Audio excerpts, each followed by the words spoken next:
ಚೆಲ್ಲುವ ವಯ್ಯಾರ ಇಲ್ಲ ನಾರಿಯರ ಶೃಂಗಾರ ರೂಪ ಹೆಚ್ಚಿಸುವ ಬಂಗಾರ ಶ್ರೀ ಅನ್ನಪೂರ್ಣ ಜೀವನ. ಅನೇಕ ದಶಕಗಳಿಂದ ಗ್ರಾಹಕರ ಕನಸನ್ನು ನನಸಾಗಿಸುತ್ತಾ ತೀರ್ಥಹಳ್ಳಿಯಲ್ಲೇ ಅತ್ಯಂತ ಹೆಸರುವಾಸಿ ಆಗಿರುವ ಚಿನ್ನಾಭರಣಗಳ showroom Shri Annapurna jewellers, taluk office ಹತ್ತಿರ, ಆಜಾದ್ ರೋಡ್, ತೀರ್ಥಹಳ್ಳಿ.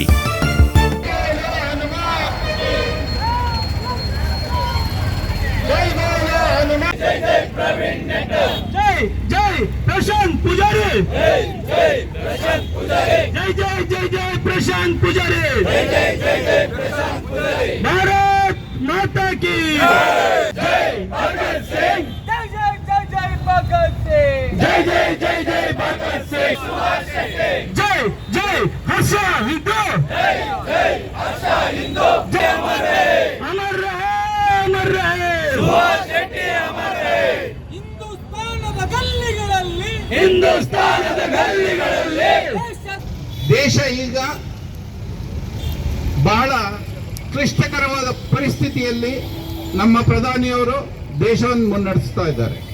ನಿಮಗೆಲ್ಲ ಗೊತ್ತಿದೆ, ಪಹಲ್ಗಾಮ್ ದುರಂತ ಆದ ನಂತರದಲ್ಲಿ ನಮ್ಮ ದೇಶದ ವಿರುದ್ಧ ಈ ದುಷ್ಟ ಶಕ್ತಿಗಳನ್ನು ಸಂಹಾರ ಮಾಡಲು ಇಡೀ ದೇಶ ಒಂದಾಗಿ ನಿಂತಿದೆ. ಆದರೆ ನಮ್ಮಲ್ಲಿರ್ತಕ್ಕಂಥ ದುಷ್ಟಶಕ್ತಿಯ ಮುಸಲ್ಮಾನ ಕೆಲವು ಜಿಹಾದಿ ಮನಸ್ಥಿತಿಯ ವ್ಯಕ್ತಿಗಳು ಈ ತರ ದುಷ್ಕೃತ್ಯವನ್ನು ರಾಜ್ಯದ ಒಳಗೆ, ದೇಶದ ಒಳಗೆ ದಿನವೇ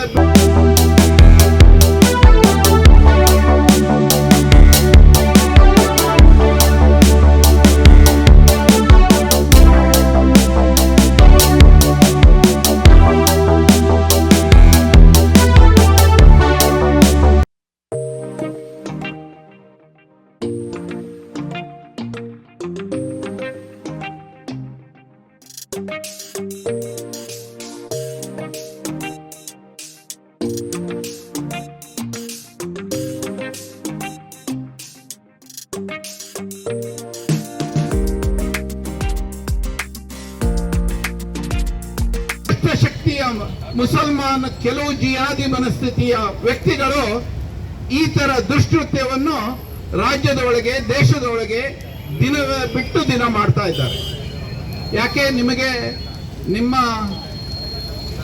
ಮುಲ್ಲಾಗಳು, ಮೌಲ್ಯಗಳು ಒಳ್ಳೆಯದನ್ನು ಕಲಿಸೋದೇ ಇಲ್ವಾ? ಇಡೀ ಪ್ರಪಂಚದಲ್ಲಿ ಎಲ್ಲರಿಗೂ ಗೊತ್ತಿದೆ ಎಷ್ಟು ಮುಸಲ್ಮಾನ್ ದೇಶಗಳಿದಾವೆ, ಎಲ್ಲೂ ನೆಮ್ಮದಿ ಇಲ್ಲ. ಅವರಲ್ಲಿ ಶ್ರೀಮಂತಿಕೆ ಇದೆ, ಆದ್ರೆ ಅವರವರೇ ಹೊಡ್ಕೊಂಡು ಸಾಯ್ತಾರೆ. ಭಾರತದಲ್ಲಿ ನಿಮಗೆ ಯಾವ ವ್ಯವಸ್ಥೆಯೂ ಕಡಿಮೆ ಇಲ್ಲ, ಆದರೂ ನೀವ್ಯಾಕೆ ಭಾರತವನ್ನು ದ್ವೇಷಿಸ್ತಾ ಇದ್ದೀರಿ? ನೀವು 1947 ಡಿವೈಡ್ ಆಗಿರೋದು ಪಾಕಿಸ್ತಾನ ಮುಸಲ್ಮಾನ್ ಕಂಟ್ರಿ ಆಗಿ. ನಿಮಗೆ ಅಷ್ಟು ಅದರ ಮೇಲೆ ಆಸೆ ಇದ್ರೆ ಅವಾಗ್ಲೇ ಹೊರಟೋಗ್ಬೇಕಿತ್ತು. ಇಲ್ಲಿದ್ದು ಯಾಕೆ ಈ ದೇಶವನ್ನು ಸಾಯಿಸೋ ಮಟ್ಟಕ್ಕೆ ಯೋಚನೆ ಮಾಡ್ತಾ ಇದ್ದೀರಿ? ಈಗಲೂ ಕಾಲ ಮಿಂಚಿಲ್ಲ, ಇವತ್ತಿಗೂ ನೀವು ಬದಲಾಯಿಸ್ಕೊಳ್ಳಿ. ಇಲ್ಲದೆ ಇದ್ರೆ ನಿಮ್ಮನ್ನು ಬದಲಾಯಿಸುವಂತ ಕಾಲ ನಮ್ಮ ಈ ಭಾರತ ಮಾತೆ ಶಕ್ತಿ ಆಡಳಿತ ನಡೆಸೋರಿಗೆ ಕೊಡುತ್ತೆ. ಇನ್ನು ಕರ್ನಾಟಕ ರಾಜ್ಯ, ದಯಮಾಡಿ ಕರ್ನಾಟಕ ರಾಜ್ಯದ ಆಡಳಿತ ನಡೆಸೋರು, ನಿಮ್ಮ ಆಡಳಿತ ಎಲ್ಲೋಗಿದೆ ಸ್ವಾಮಿ? ಇಂಟೆಲಿಜೆನ್ಸ್ ರಿಪೋರ್ಟ್ ಇದೆ ಸುಭಾಷ್ ಶೆಟ್ಟಿ ಮೇಲೆ ಅಟ್ಯಾಕ್ ಆಗುತ್ತೆ ಅಂತ. 2-3 ತಿಂಗಳಿಂದ ವಾಟ್ಸಪ್ ಕಾಲ್ಗಳಲ್ಲಿ ಅದರ ಸರ್ಕ್ಯುಲೇಷನ್ ಇದೆ, he will be the next target ಅಂತ. ಏನ್ ಮಾಡ್ತಾ ಇದೆ ಪೊಲೀಸ್ ಡಿಪಾರ್ಟ್ಮೆಂಟ್? ಪೊಲೀಸ್ ಡಿಪಾರ್ಟ್ಮೆಂಟ್ ಏನು ಅವ್ರಗಳ ಜೊತೆ ಶಾಮೀಲಾಗಿದ್ದೀರೋ ಅಥವಾ ಅವ್ರು ಕೊಡುವ ಎಂಜಲ್ ಕಾಸಿಗೆ ನಿಮ್ಮ ಮನಸ್ಥಿತಿಯನ್ನು ಮಾರ್ಕೊಂಡಿದ್ದೀರಾ ಅನ್ನೋ ಅನುಮಾನ ನಮಗೆಲ್ಲ ಬರ್ತಾ ಇದೆ. ನಿಮಗೆ ಗೊತ್ತಿದ ಮೇಲೆ ಅವನಿಗೆ ಪ್ರೊಟೆಕ್ಷನ್ ಕೊಡ್ಬೋದಿತ್ತು. ನಿಮಗೆ ಚೆನ್ನಾಗಿ ಗೊತ್ತಿದೆ ಅವನು ಬೇಲ್ ಆಗಿ ಹೊರಗಡೆ ಬಂದಿದ್ದಾನೆ, ಅವನ ಮೇಲೆ ಅಟ್ಯಾಕ್ ಆಗತ್ತೆ ಅಂತ, ಆದರೂ ನೀವು ಸುಮ್ಮನೆ ಬಿಟ್ಟಿದ್ದೀರಿ. ಅಂತ ಜನನಿಬಿಡ ಪ್ರದೇಶದಲ್ಲಿ ಒಬ್ಬನಾದ್ರೂ ಪೊಲೀಸು ಅವನಿಗೆ ಹೊಡೆಯುವಾಗ ಲಟ ಬಂದ್ರ? ಯಾರೂ ಬರಲಿಲ್ಲ. ಎಲ್ಲ ಆ ಪಂಗಡಗಳ ಮುಖಂಡರುಗಳು, ಆ ಪಂಗಡದಲ್ಲಿರ್ತಕ್ಕಂಥ ದುಷ್ಕೃತ್ಯ ಮನಸ್ಥಿತಿಯವರೇ ಅಲ್ಲಿ ಒಟ್ಟಾಗಿದ್ರು. ಇಂಥ ನೀಚ ಕೃತ್ಯವನ್ನು ಮಾಡಿ ನಿಮಗೆ ಯಾವತ್ತೂ ಒಳ್ಳೇದಾಗಲ್ಲ. ವಿಶ್ವ ಹಿಂದೂ ಪರಿಷತ್ತಿನ ತಾಳ್ಮೆಯನ್ನು ಮತ್ತೆ ಮತ್ತೆ ಕೆಣಕ್ತಾ ಇದ್ದೀರಿ. ಇದು ಒಳ್ಳೇದಾಗಲ್ಲ ಮುಂದೆ. ದಯಮಾಡಿ ಅರ್ಥ ಮಾಡ್ಕೊಳ್ಳಿ. ಇನ್ನೊಮ್ಮೆ ಎಚ್ಚರಿಕೆ ಕೊಟ್ಟು ನನ್ನ ಈ ಮಾತನ್ನು ಮುಗಿಸ್ತೀನಿ.